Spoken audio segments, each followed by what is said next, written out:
Bonjour à tous, merci Yves, merci à la Société des Amis du Muséum pour l'organisation. On est ravis cet après-midi de vous expliquer un petit peu non seulement la genèse de ce projet collectif, près de 40 auteurs, il y a 3 ans à peu près de travail, un peu plus en fait, mais on va dire 3 ans pour résumer. C'est un projet en fait que Loïc a eu.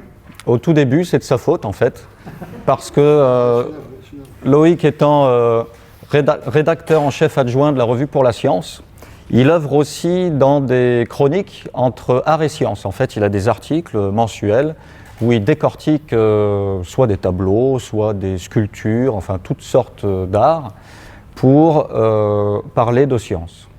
Et je ne sais plus quel mois et quelle année, mais c'était au 2e âge avant notre ère. Mais c'était quand même le 21e siècle. Voilà, Loïc publie en fait un article, Petite promenade géologique en terre du milieu, où il utilise en fait le monde construit, complexe et très documenté de Tolkien pour diffuser des connaissances en géologie.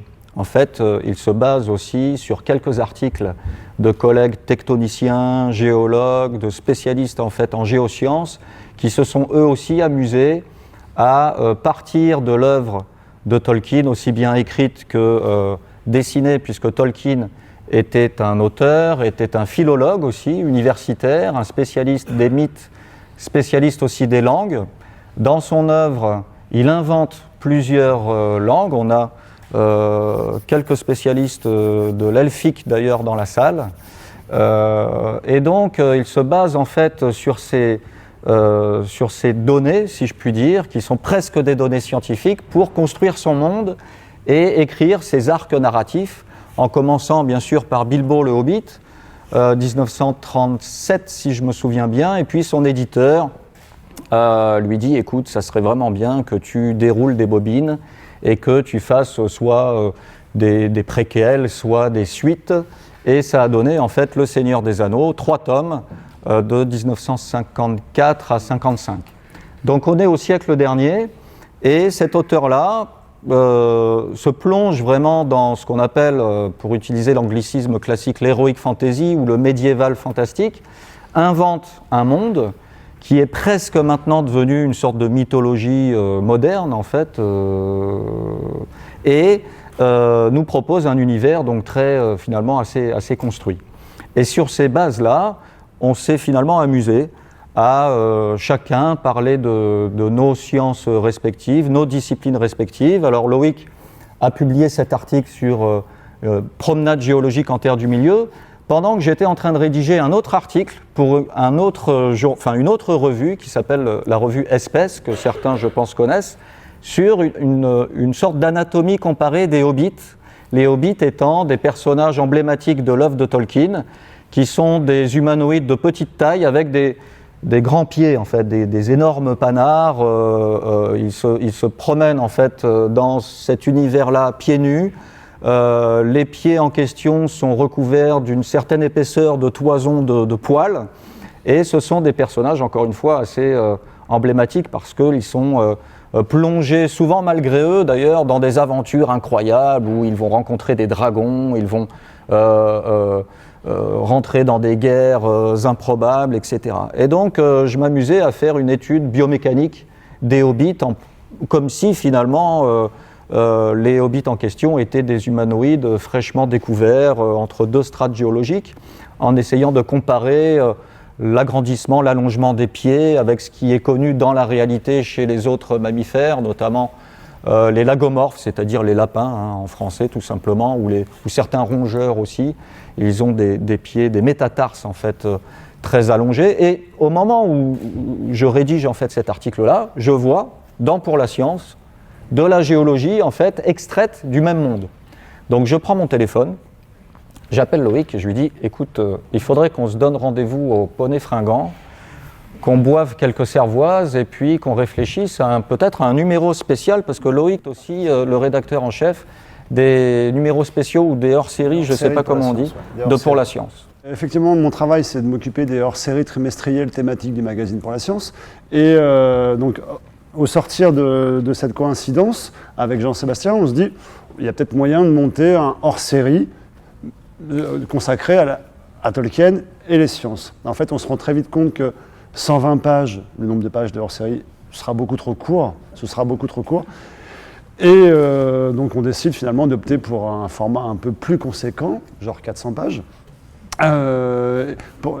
Là-dessus, Roland Lehoucq nous rejoint, et puis on commence à réunir une nouvelle communauté de l'anneau, dont vous avez 2 représentants ici, pour constituer en fait un sommaire où, ça a été dit, 40 spécialistes se sont prêtés au jeu de considérer le monde de Tolkien comme un monde à étudier avec un œil scientifique. Voilà, c'était l'idée. Donc on a aujourd'hui Romain Garouste, avec qui je travaille d'ailleurs dans le Permien, qui est spécialiste des insectes, de l'évolution des insectes, enfin de la biodiversité en insectes, en arthropodes même actuels, mais aussi l'évolution des arthropodes en question, donc dans le temps, dans l'immensité des temps géologiques. Donc on a souvent des terrains permiens ou trias communs, et on monte des expéditions d'une manière pluridisciplinaire, parce que quand on est paléontologue et qu'on travaille en équipe, en fait, on va plus loin sur le terrain, on fait plus de choses, puisque chaque spécialiste, finalement, est assez formaté pour découvrir des fossiles relatifs à son propre groupe. Donc, il suffit, par exemple, d'inviter un paléobotaniste pour découvrir des plantes fossiles dans ces gisements. C'est souvent comme ça, en fait, que ça se passe, finalement. Et puis, à ma droite, Sidney Delgado, donc, qui est représenté aussi avec Virginie, sa femme, qui ont œuvré dans 2 articles du collectif dédié en fait à la génétique essentiellement. Pour continuer en fait en gros dans le sommaire, voilà la carte, on s'est amusé en fait à reprendre. Alors le sommaire, en gros, il est fait non pas par discipline mais par grand thème.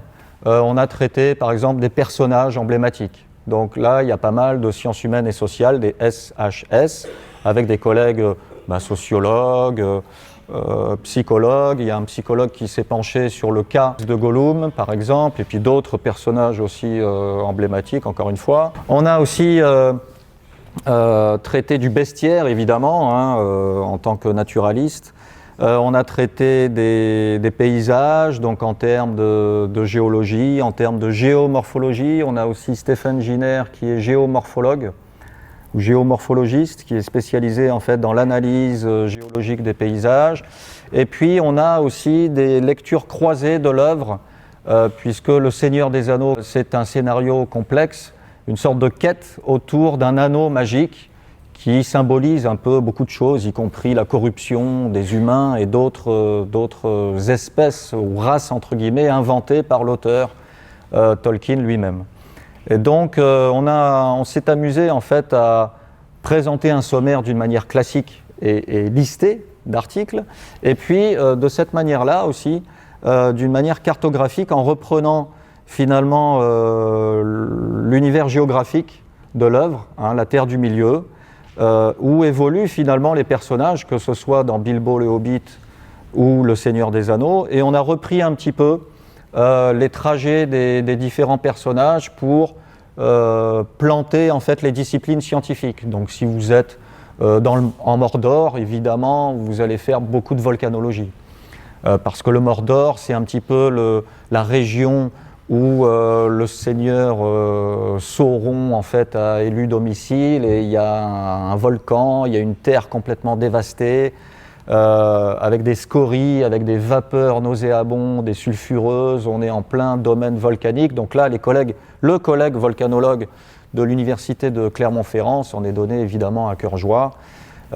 Si vous êtes dans la forêt de Fangorn, par exemple, qui est une belle grande forêt profonde avec des êtres un petit peu mystérieux, à la fois arbres, à la fois plantes et à la fois humanoïdes, vous allez être plutôt du côté de la botanique ou du côté de l'écologie pour essayer de mieux comprendre, en fait, au regard des sciences, toujours, comment on pourrait interpréter ces êtres-là, qui sont encore une fois des êtres imaginaires, mais que l'on peut considérer finalement, c'est ce que je fais aussi avec la science-fiction et avec Roland Lehoucq, on considère la science-fiction écrite ou cinématographique comme une sorte d'énoncé pour faire soit des sciences physiques, soit des sciences nat. et puis on déroule justement nos bobines. Donc moi, en fait, j'ai participé au livre sous forme de 2 articles qui sont complètement opposés, en fait. Ma spécialité, c'est la génétique de l'évolution. Et quand Jean-Sébastien m'a proposé d'écrire un article plutôt en génétique, je lui ai dit, bon, écoute, moi je veux bien, mais j'aimerais bien écrire aussi un article sur les nains. Voilà. Parce que finalement, j'aime bien le Seigneur des Anneaux, et puis les nains m'ont toujours intéressé, fasciné. Et donc, en fait, les 2 articles que j'ai écrits sont un peu à l'opposé l'un de l'autre. Pour un biologiste, ce qui est bien, c'est quand même de parler de la sélection naturelle, de l'évolution. Et donc, le premier article que j'ai écrit sur les nains, justement, explique comment, je vais vous montrer quelques images, comment la sélection naturelle va modeler un être vivant, comment l'environnement fait en sorte qu'un être vivant s'adapte. Et donc, voilà, je parle de sélection naturelle. Et puis, le deuxième article, c'est complètement l'opposé. C'est justement comment l'être humain peut manipuler aujourd'hui le vivant pour créer à l'envi des êtres qui ont des caractéristiques qui l'intéressent. Donc en fait, vraiment, c'est 2 visions opposées de la biologie aujourd'hui. Donc le premier article s'appelle « Les nains sont-ils des hyènes ?» Alors pourquoi sont-ils des hyènes? Je ne vais pas vous parler de tout l'article en entier, mais en fait, ce que j'ai fait, en tant que bon biologiste, j'ai considéré cette phrase que tous les biologistes connaissent, de Dobzhansky. Rien en biologie n'a de sens si ce n'est à la lumière de l'évolution. Moi, je peux rajouter, même les nains sont explicables par l'évolution. Et donc, en fait, dans cet article-là, alors c'était un gros travail de recherche. C'est pour ça que je me suis adjoint les services de mon épouse. Parce qu'en fait, dans toute l'œuvre de Tolkien, pour ceux qui ne connaissent pas, il n'a pas écrit juste 2 bouquins, il a écrit beaucoup de livres. Il y a beaucoup en plus d'ouvrages annexes, il y a beaucoup d'annexes, beaucoup de documents. Et donc quand on regarde bien les occurrences du mot nain, ils apparaissent à de nombreuses reprises. Donc l'idée c'était de chercher dans toute l'œuvre de Tolkien tout ce qui avait trait au nain, pour essayer d'en faire une liste de caractéristiques et après pouvoir trouver des exemples dans le monde vivant, le nôtre, d'êtres vivants qui ont des caractéristiques à peu près identiques et dont on peut expliquer par la sélection naturelle l'origine de ces caractéristiques. Donc en fait, là j'ai fait une petite liste. Il y a une chose qui m'a étonné d'ailleurs dans cette liste, c'est qu'ils ne sont pas du tout adaptés au noir, à la vision dans le noir, alors que ce sont des êtres, pour ceux qui ne connaissent pas, les nains, ce sont des êtres qui vivent dans les mines, qui travaillent à récupérer des métaux, ce sont eux qui trouvent des gemmes, des minéraux, et qui sont très très riches grâce à ça. Ils trouvent beaucoup de métaux précieux. Et donc ce sont des êtres qui sont petits, qui sont résistants, qui ont une très longue vie, peuvent vivre jusqu'à plus de 250 ans, qui sont plutôt agressifs, qui sont très peu fertiles, et qui ont des barbes très fournies, et aussi, bizarrement, qui ont plus de mâles que de femelles, alors qu'en général, dans le monde vivant, on a un sexe ratio d'à peu près 50%. Donc, je ne vais pas vous parler de tout ça, mais j'ai essayé d'analyser tout ça en tant que biologiste. Et effectivement, dans le monde vivant, il y a des organismes comme ça qui ont des caractéristiques à peu près identiques. Par contre, il y a quelque chose qui m'a marqué, effectivement. Alors, les femmes aussi, alors ça, c'est une figure qui n'est pas apparue dans aucun film, mais c'est un projet qui a été fait pour le film sur le Hobbit, il y a quelques années, et qui finalement n'est pas... Ils ont préféré passer ça sous silence. Mais aussi, c'est aussi une caractéristique de ce peuple, c'est que les femmes aussi ont des barbes.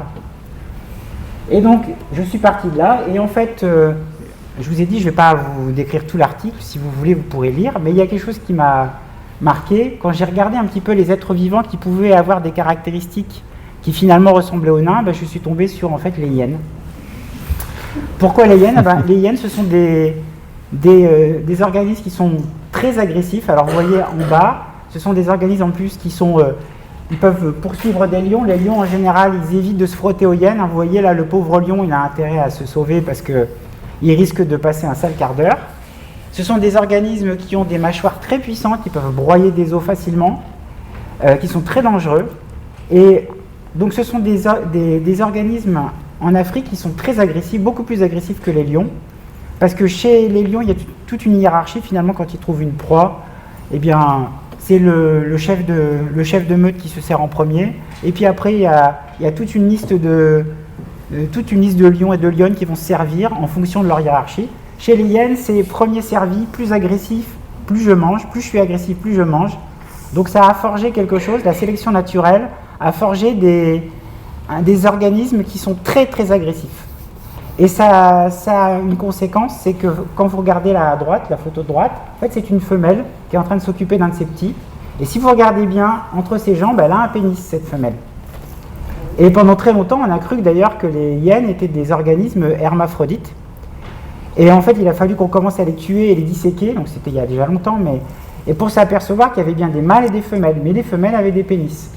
Et en fait, ce qui se passe, c'est que la sélection naturelle a favorisé les organismes qui étaient les plus agressifs possibles. Et pour être agressif, il y a une chose très simple, il suffit de monter les taux de testostérone. Plus vous avez de testostérone, plus vous êtes agressif. Résultat, les hyènes ont des taux de testostérone qui crèvent les plafonds, même les femelles. Et ça a une conséquence, alors pourquoi je parle des nains? Parce que chez les êtres humains, si vous montez la testostérone, alors déjà vous faites des femmes qui sont plutôt agressives. Il y a eu des statistiques qui ont montré que des chefs d'entreprise avaient plus de taux de testostérone que les autres femmes. Alors pas plus de barbe, mais par contre si vous commencez à monter les taux de testostérone, ben vous obtenez des femmes à barbe, effectivement. Et d'ailleurs, dans les foires aux monstres que vous aviez au 19e siècle, vous aviez des femmes à barbe, et en fait on sait aujourd'hui que tout simplement, elles avaient des problèmes de taux de testostérone. Et ça augmente l'agressivité également. Donc le résultat, c'est que pourquoi je dis que les nains sont des hyènes? Déjà parce qu'ils sont agressifs, ils sont tous agressifs, parce que ça diminue en général, il y a un sexe ratio chez les hyènes qui est aussi en faveur des mâles plutôt que les femelles. Ça diminue le sexe ratio, donc moins de femelles, plus de mâles, et c'est ce qui est le cas chez les hyènes, mais aussi chez les nains. Les nains ont des barbes, hein, et chez les hyènes, bon, il n'y a pas une histoire de barbe, mais il y a une histoire de pénis chez les femelles. Et puis, alors, bien sûr, il y a d'autres caractéristiques que vous pourrez découvrir si vous lisez le livre. Mais voilà, j'ai essayé de faire une analyse comme ça de la sélection naturelle dans ce peuple des nains. Et le deuxième article que j'ai écrit, donc je vous ai dit, là, c'est une autre philosophie, finalement, c'est l'opposé. La nature forge des êtres vivants, elle modèle des êtres vivants, mais actuellement, l'être humain, lui aussi, est capable maintenant de modifier la nature, de modifier les gènes. Et en plus, c'est un article qui est intéressant parce que finalement, on est à une période où justement il se passe beaucoup de choses grâce à une technologie qui s'appelle CRISPR-Cas9, dont vous avez peut-être déjà entendu parler. On sait aujourd'hui manipuler, éditer assez facilement le vivant pour pas très cher en plus. Hein. Il y a des transhumanistes qui s'injectent grâce à CRISPR des gènes pour essayer de se faire pousser les muscles. Aux États-Unis, il y a une chef d'entreprise qui, elle, s'est fait injecter des gènes pour essayer de vivre plus longtemps. Et puis, il y a un professeur chinois qui, récemment, vous en avez peut-être entendu parler dans la presse, qui a modifié le patrimoine génétique de 2 petites filles pour essayer de les rendre résistantes au virus du sida, et qui a fini, là, il est en prison, il est condamné à 3 ans de prison, hein, parce que normalement, en théorie, vous n'avez pas le droit de modifier le génome humain. Alors, dans l'article, justement, je montre que Saruman, lui, il s'en fiche complètement. Saruman, c'est un sorcier plutôt maléfique qui n'en a rien à faire, justement, de modifier ou pas de la légalité des choses. Mais vous voyez, aujourd'hui, on est capable de modifier très facilement le génome humain, enfin très facilement, disons assez facilement. Et on est parti de là, pourquoi on est parti de là? Parce que finalement, Saruman, ça a l'air anachronique comme ça, c'est un sorcier maléfique. Mais en fait, quand on connaît un peu Tolkien, j'en ai profité pour parler un peu de Tolkien, en fait Tolkien était quelqu'un qui était finalement très écologiste avant l'heure. C'était quelqu'un qui aimait la nature. Quand on lit Le Seigneur des Anneaux, si vous ne l'avez pas lu, en fait c'est une ode à la nature. Tout dans Le Seigneur des Anneaux montre que ce qui est beau c'est la nature. Et lui adorait les paysages plutôt sauvages, il adorait la forêt, il adorait les arbres. Et finalement, quand on a une lecture comme ça un peu cryptique du Seigneur des Anneaux, on se rend compte que les êtres parfaits dans Le Seigneur des Anneaux, c'est les elfes. Et les elfes, ils vivent en harmonie avec la nature. Et le personnage dont je parle dans cet article, Saruman, c'est complètement l'opposé, c'est un sorcier. Et quand on lit un peu Le Seigneur des Anneaux, lui, c'est complètement l'inverse. Il passe son temps à brûler les arbres, à détruire les paysages, à construire des forges, à construire des machines. Et en fait, pour Tolkien, Saruman, c'est le symbole de la technologie qui est mauvaise. C'est le symbole de la technologie qui détruit la nature. Donc finalement, parler de manipulation génétique par rapport à ce sorcier, finalement c'était assez logique. Parce que c'est exactement le symbole de ce que peut faire la technologie en mal pour l'humanité. Et donc, alors je ne vais pas rentrer pareil dans les détails de cet article, puis après je vais laisser la parole à mon collègue, mais en fait, l'idée c'était de montrer que aujourd'hui, on est capable de modifier les gènes d'êtres vivants, de faire un petit peu des êtres vivants comme on a envie, et finalement, dans le Seigneur des Anneaux, ce sorcier, bien en fait, il a décidé de modifier à loisir, de prendre les caractéristiques qui l'intéressaient dans des êtres vivants qui s'appellent les orques. Et il en a besoin pour faire de l'espionnage. Alors il va prendre des orques qui ne sont pas trop différents des êtres humains pour qu'ils passent un peu inaperçus. Il a besoin d'orques qui sont plutôt puissants et costauds, alors il va augmenter leur masse musculaire pour en faire des guerriers assez costauds. Et finalement, aujourd'hui, on sait le faire avec les gènes. C'est ça que je voulais un petit peu expliquer dans cet article. En fait, donc j'interviens dans un seul article, mais qui m'a demandé pas mal de travail, effectivement, puisque finalement, le bestiaire des arthropodes chez Tolkien, et bien entendu, quand on considère l'ensemble de son œuvre, est assez fourni et assez intéressant. Et donc, je m'en suis servi pour un petit peu le décrire, pour expliquer. Donc, c'est toujours pour nous, quand on est spécialiste de la biodiversité, un moyen de revenir un peu à nos sujets de prédilection et puis les sujets qui nous intéressent aujourd'hui, c'est-à-dire sur la perte de biodiversité, etc. Mais également d'essayer de faire comprendre au plus grand nombre comment on fonctionne quand on décrit la biodiversité.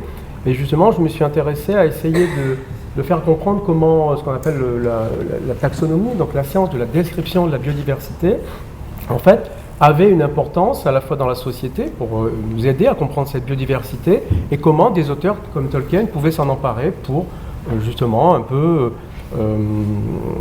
comment je pourrais dire, pas magnifier, mais peut-être illustrer ou faire que son œuvre est très bien décrite, très précise dans toutes ces descriptions et donc dans tous les éléments. Effectivement, Tolkien, on comprend qu'il était vraiment un adorateur de la nature quand on voit le niveau de précision qu'il a eu pour décrire tout le fonctionnement des écosystèmes, de ce monde extraordinaire qu'il a pu créer. Et effectivement, donc dans ce tel foisonnement, on va dire à la fois d'individus et d'êtres en même temps, de types d'organismes un petit peu... pas forcément tous maléfiques d'ailleurs, parce que tous ne le sont pas, même ceux qui se paraissent un petit peu inquiétants, comme les fameuses araignées géantes. Finalement, ce ne sont pas des êtres si maléfiques que cela, même s'ils ont un aspect inquiétant et un peu agressif. Ce sont en fait des représentations très anciennes de divinités de la nature associées à plusieurs autres je pourrais dire compartiments de la mystique de Tolkien. Par exemple, les araignées, elles sont reliées fortement avec une elfe majeure dans l'œuvre de Tolkien, qui est les Galadriel. Donc il y a un lien très ancien. Voilà. Donc ça, il faut le retrouver quand on va dans les œuvres soit anciennes, soit celles qui ont été avant et celles qui ont été après Le Seigneur des Anneaux, pour comprendre ces relations-là. Et moi, ce qui m'a intéressé, c'est de voir aussi comment on pouvait se servir de la littérature pour justement décrire des organismes, et c'est ça qui est toujours intéressant quand on, en tant que naturaliste, quand on s'attache justement à des œuvres littéraires ou cinématographiques, c'est de voir comment on se sert de la science existante, des connaissances existantes du moment où ça a été écrit, bien entendu, pour pouvoir les retranscrire. Alors bien entendu, les œuvres cinématographiques qui ont suivi, bien sûr, elles ont bénéficié de beaucoup plus de connaissances, mais malgré tout, je crois que la plupart ont été quand même assez fidèles à l'œuvre et n'ont pas justement trop, j'ai envie de dire, dégradé justement l'esprit de Tolkien à travers justement toutes ces nouvelles connaissances. Et donc moi j'ai trouvé ça plutôt intéressant de pouvoir nous baser sur ce bestiaire pour expliquer justement ce qui pouvait être la connaissance donc, dans cette période de la fin du 19e siècle et début du 20e siècle, où justement on avait par exemple une connaissance un petit peu encore partielle de la biodiversité et où on croyait que dans les endroits un petit peu perdus de notre planète, eh bien, il y avait encore des espèces un petit peu cachées, des mondes perdus, hein, c'est comme ça qu'on les appelait depuis Conan Doyle, et on pensait par exemple qu'il y avait des araignées géantes dans les grandes forêts d'Afrique ou au fin fond de l'Amazonie. Et donc voilà, j'en ai profité pour expliquer un petit peu ce monde de la cryptozoologie, en tout cas chez les invertébrés, qui a beaucoup un petit peu peut-être inspiré du bien et du mauvais, c'est-à-dire qu'il y a beaucoup de pseudosciences qui existent toujours d'ailleurs, qui se sont un petit peu calquées sur cela pour aller, on va dire, demander des subsides pour monter des expéditions, donc avec de fausses, on va dire, raisons scientifiques, parce qu'on savait très bien que, on va dire, ces êtres n'existaient pas, ou on s'en doutait bien. Par contre, on pouvait imaginer qu'il y avait un aspect positif sur on va dire, sur la cryptozoologie, c'est que, en fait, ce qui était intéressant, c'était d'étudier quelles étaient les sources de ces mythes en Afrique ou en Amazonie, et donc c'était plus des intérêts, on va dire, d'ethnozoologie ou d'ethnosciences, qui permettaient, donc en allant sur le terrain, on pouvait comprendre quelles pouvaient être les sources, plutôt que d'être sûr d'aller vraiment chercher le dernier représentant de telle ou telle espèce mythique. Voilà. Donc ça, c'est le premier aspect que j'ai voulu expliquer. Et le deuxième aspect, justement, donc j'ai voulu revenir sur les fondements de ma discipline, dans la taxonomie, et d'expliquer en fait comment Tolkien a inspiré, et ça c'est quand même assez extraordinaire, a inspiré les taxonomistes. Et à tel point que donc ils se seront servis. Alors la taxonomie, c'est assez formidable parce que c'est une science qui est quand même assez rigide. On a des règles, on a un code de nomenclature, que ce soit pour les plantes, pour les animaux. On ne doit pas trop sortir des clous, donc il y a des règles très précises pour décrire vraiment les animaux et les plantes. Par contre, au moment de donner un nom, eh bien là, on a une grande latitude. Donc là, on peut faire des choses où, on va dire, dans le plus classique, c'est la mythologie grecque et romaine. Donc on utilise cette mythologie classique, et puis quand même, petit à petit, on s'en est affranchi. Et comme je vous dis, comme il y a de grandes libertés, eh bien, tout le monde a pu faire ce qu'il voulait. Donc on peut donner des noms de proches, d'amis. Il y a même eu des hitléries, des choses comme ça. Alors là, c'est la seule chose où justement les commissions enlèvent. Il ne faut pas porter atteinte à qui que ce soit. Donc voilà, on a considéré que quand on donne des noms de ce type, je crois qu'ils ont été enlevés depuis. Ils ont été enlevés, on va dire, de la science, on va dire. Mais si on ne porte pas atteinte à quiconque, voilà, il y a une grande liberté. Et cette liberté, eh bien, les scientifiques, on peut considérer il y a beaucoup qui connaissaient l'œuvre de Tolkien, et beaucoup qui s'intéressent bien sûr de plus en plus. Et donc beaucoup d'animaux, que ce soit des fossiles, mais également des nouvelles espèces décrites dans le cadre de la taxonomie actuelle, portent des noms issus de la mythologie de Tolkien. Donc que ce soit le nom de Tolkien lui-même, donc ça se décline en général en latin en Tolkieni ou ce genre de choses, et puis tous les noms des personnages, sachant qu'en plus la plupart des personnages ont des noms qui sont déclinés en plusieurs langues. Donc ça veut dire que vraiment ça donnait une latitude énorme à nos collègues, et j'avoue y avoir un peu comment je pourrais dire, voilà, j'ai un peu donné dans ce sens-là, je l'avoue. Donc j'ai effectivement utilisé moi aussi en tant que taxonomiste des noms issus de la mythologie, on peut dire comme ça, de Tolkien. Alors moi je dis Tolkien, hein, parce que moi j'ai lu Tolkien il y a 15 ans, et on disait Tolkien. Moi voilà. aussi. Hein, voilà, je crois, moi aussi. Hein, voilà. Donc j'ai toujours dit Tolkien, même si c'est la francisation. Voilà, donc tout ça pour dire, donc j'ai pris en tout cas un grand plaisir à faire ce travail avec, donc grâce effectivement à Jean-Sébastien, avec l'équipe éditoriale, ça a été vraiment un plaisir de pouvoir aller jusqu'au bout. Et comment dire, oui, la dernière chose que je voulais dire aussi, c'est que pour en finir sur l'histoire de taxonomie, peut-être que en fait, cette taxonomie est peut-être à l'origine de l'œuvre cinématographique, parce que je ne sais pas quelle est l'année de naissance de Peter Jackson, vous savez à peu près? L'année de naissance de Peter Jackson, de quoi, les années 60 peut-être? 60, je dis. Le cinéaste néo-zélandais qui était à l'origine des doubles trilogies que nous avons eues, nous avons le plaisir d'avoir eu, je crois que ça ravit beaucoup de monde. Eh bien, en fait, le premier taxonomiste qui a... 61. Donc voilà, quand un petit requin Merci, des Wiki. profondeurs de la Nouvelle-Zélande a eu un nom, comment il s'appelle d'ailleurs, c'est Gollum, voilà. Donc, s'est retrouvé avec le nom, d'affecter d'un nom d'espèce de Gollum. Eh bien, Peter Jackson avait en Nouvelle-Zélande 11 ans. Voilà. Et donc, il y a eu d'autres collègues taxonomistes néo-zélandais qui ont, également dans les années 70, récidivé et donné un nom issu de la mythologie de Tolkien sur des nouvelles espèces décrites de Nouvelle-Zélande.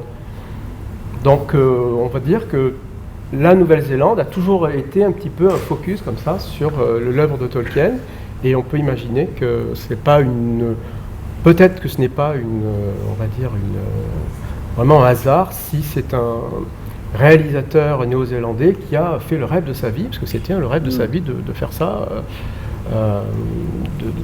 vraiment. Donc voilà comment la taxonomie peut être reliée à quelque chose d'assez incroyablement, on va dire, connu, médiatique, voilà, simplement parce que il y a des scientifiques qui ont la possibilité de croiser un petit peu les univers, donc celui de la science finalement rigide, ou en tout cas au moins sérieuse, plutôt, et puis justement le pouvoir un petit peu faire des clins d'œil avec notre culture. Voilà, la culture qui nous anime dans nos lectures et dans toutes les déclinaisons des médias. Voilà. On a décrit ensemble avec Romain en fait un insecte fossile dans le Permien du bassin de l'Odève ou de Toulon, je ne sais plus, il y a quelques années maintenant, un fossile d'insecte donc qui s'appelle Galadrieli. Voilà. Et on m'a dit pas plus tard qu'hier soir qu'on a fauté. Parce que Galadriel étant une femme elfe, on aurait dû l'appeler Galadriela, la Ae, la déclinaison en fait féminine en latin, et non pas Galadrieli. Donc j'ai répondu au collègue, est-ce qu'il y a moyen de corriger le tir? Et il m'a dit en fait, parce que c'est très codé tout ça, c'est très réglementé, on peut éventuellement corriger un nom quand il y a des problèmes, soit on va dire d'ordre politique ou autre, mais quand ce sont des erreurs de latinisation, on ne peut pas. Donc bon, on est désolé d'avoir masculinisé un peu à la mode hyène des elfes, mais et puis Tolkien et son monde a même, alors il y a des espèces actuelles, des espèces fossiles, il y a même des genres, pour ceux qui ont lu le Silmarillion, il y a le genre Glaurung, qui est un petit reptile cornu du Permien d'Allemagne, je crois. Je ne vous fais pas de dessin, c'est le cousin en fait de Smoke. Il y a même des reliefs sous-marins sur Terre qui sont nommés en l'honneur de Tolkien ou son œuvre. Il y a des cratères, alors je crois que c'est sur Mars ou ailleurs, qui portent aussi des noms en relation avec l'univers de Tolkien, et il doit bien y avoir un ou deux astéroïdes au-delà de Kuiper ou du nuage de Oort qui portent des noms en relation avec Tolkien. Donc tout ça pour dire que Tolkien c'est vraiment un monde dans notre monde, tellement l'œuvre, et je crois que c'est un des livres les plus lus dans le monde après les grands livres des différentes religions monothéistes. D'ailleurs, il y a des relations à faire entre Tolkien et la religion. Alors, dans notre livre scientifique, il n'y a pas de théologie, mais il aurait très bien pu y avoir dans le chapitre, en fait, SHS, Sciences humaines et sociales, un petit chapitre de théologie. Cela dit, notre préfaciaire parle quand même des relations de Tolkien et des sciences, et puis ouvre une parenthèse aussi sur là où les religions, finalement, tellement Tolkien est important. Voilà. On jette un œil un petit peu à notre illustrateur qui a beaucoup œuvré dans l'ombre pour illustrer Tolkien, et puis qui nous fait un dessin de... Alors Arnaud est un collègue en fait illustrateur freelance, professionnel, qui est aussi maquettiste. Pour revenir sur la revue Espèces sans faire de l'ombre à la très grande revue pour la science, Il est maquettiste en fait de la revue Espèce et puis il est issu de l'école Estienne, qui est pas très loin d'ici d'ailleurs. Enfin, faut aller plus du côté de la place de la République que du Jardin des Plantes, place d'Italie pardon, que du Jardin des Plantes. Et il y a tout un comment dire, une formation en fait de dessin scientifique, illustration scientifique. Toi, tu as fait aussi typographie, je crois. Hein. Tu as fait que typographie. D'accord. Mais tu t'en sors bien en illustration scientifique aussi. Voilà, alors quand on a discuté en fait du sommaire avec Loïc, on s'est dit bon, on va contacter d'abord des collègues assez proches qu'on connaissait un petit peu geeks sur les bords comme nous pour maîtriser, connaître un petit peu à minima le monde de Tolkien, mais c'était pas la clause ou la condition sine qua non non plus. On leur a demandé s'ils avaient lu au moins Le Seigneur des Anneaux, Bilbo, éventuellement le Silmarillion, c'est-à-dire un peu les bases, en sachant que, comme tu l'as très bien dit, Sidney, ça c'est la partie immergée en fait de l'iceberg, hein, comme aime bien formuler Vincent Ferré, qui est notre spécialiste en littérature comparée en France de Tolkien. Il a travaillé beaucoup sur différentes traductions. C'est l'auteur aussi du dictionnaire Tolkien qui est réédité cette année. Enfin, l'année dernière, maintenant, 2019, et qui a été commissaire aussi de l'expo à la BNF. Et notre éditrice a vraiment joué le jeu, en fait, du beau livre de science, avec une belle couverture, cartonnée, etc., et a attendu, en fait, l'inauguration de l'expo à la BNF pour lancer, en fait, le livre.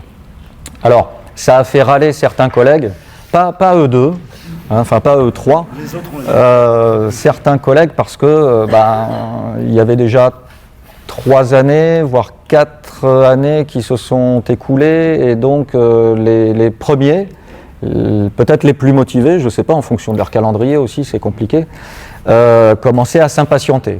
Donc il fallait un petit peu manier la chèvre et le chou en faisant patienter gentiment les très motivés qui avaient livré leur texte rapidement après notre appel à contribution, et puis les retardataires, parce que sur 40, il y a toujours, hein, c'est les 10% finalement des retardataires qu'il fallait un petit peu secouer pour pouvoir en fait être en phase, parce qu'un livre après, il y a des relectures, il y a ce qu'on appelle des BAT, bons à tirer, qui doivent être maquettés, mis en page justement, et puis il y a une autre illustratrice qui a œuvré avec Arnaud, cet arbre phylogénétique qui est un arbre de proposition de relations de parenté des humanoïdes en fait qui sont présents dans l'œuvre de Tolkien, a été fait par cette illustratrice-là. Voilà, celui-là où je me suis amusé à comparer un pied en fait humain classique avec un pied de hobbit. Et puis, alors nous paléontologues, on aime bien forcément essayer de coller une forme fossile à une fonction. Alors, j'ai essayé de dresser des hypothèses sur le pourquoi avoir de tels grands pieds pour de si petits humanoïdes. Alors, est-ce que c'est lié en fait à leur discrétion, parce que dans l'univers en question, d'ailleurs, Bilbo se fait taxer de cambrioleur par la compagnie des nains. Et effectivement, si vous avez des raquettes à la place des pieds, vous allez optimiser en fait votre pression au sol et peut-être éviter de concentrer l'ensemble de votre masse sur des endroits donnés qui peuvent craquer quand vous marchez en sous-bois, qui est l'environnement favori aussi des hobbits. Donc ça peut servir aussi pour ne pas s'enfoncer dans la neige, mais les hobbits dans l'œuvre de Tolkien ne sont pas forcément reliés au milieu montagneux. Et puis ça peut servir aussi si vous êtes aquatique, hein, des grandes palmes. C'est le cas de Gollum, entre parenthèses. Tolkien décrit bien Gollum et l'usage de ces grands pieds, alors pas palmés, je crois qu'il n'utilise pas le terme de palmure, mais des grands pieds plats, quand on imagine Gollum en fait nageant dans le lac souterrain au fin fond de sa grotte sous les montagnes brumeuses. Et effectivement, si vous avez des palmes à la place des pieds, ça peut aider. Vous avez plus de chances d'être retenu par la sélection naturelle pour ça. Donc nous, on cherche en fait une fonction à une forme, mais ce n'est pas forcément non plus nécessaire, hein. Il faut imaginer l'évolution, et on le rappelle souvent dans le bouquin, que ce soit dans l'article sur les hobbits ou ailleurs. l'évolution n'est pas en fait une ligne droite qui va des bactéries jusqu'à l'homme, hein. C'est un arbre buissonnant avec beaucoup de réseautage d'ailleurs, de transferts horizontaux de gènes d'une manière plus ou moins aléatoire et finalement la constante dans l'évolution c'est la variation qui est retenue ou pas par la sélection naturelle. Alors nous, quand on voit un squelette fossile, bon, on l'interprète peut-être d'une manière un peu trop adaptationniste, mais on s'efforce quand même de poser plusieurs hypothèses en ce qui concerne les adaptations éventuelles, en sachant aussi qu'une adaptation à un temps t peut varier aussi à un temps t plus 1. On parle d'exaptation et on pense tous par exemple aux plumes des dinosaures qui n'étaient pas utilisées pour le vol au cours du Jurassique, voire même au cours du Trias, mais pour mieux réguler en fait la température interne chez ces reptiles en question. Donc on parle de fonction thermorégulatrice bien avant la fonction du vol chez les oiseaux actuels, hein, qui sont donc des dinosaures. Tolkien n'est pas l'inventeur de l'heroic fantasy, c'est un des grands, des grands auteurs bien sûr du genre littéraire, mais avant lui il y avait l'auteur d'Elric, il y avait l'auteur de Conan le Barbare aussi je crois, pour les férus de médiéval fantastique. Et donc et il y en a encore hein, aujourd'hui. Bon, bah, vous connaissez sans doute Trône de Fer, Martine par exemple, dont le prénom composé est à trois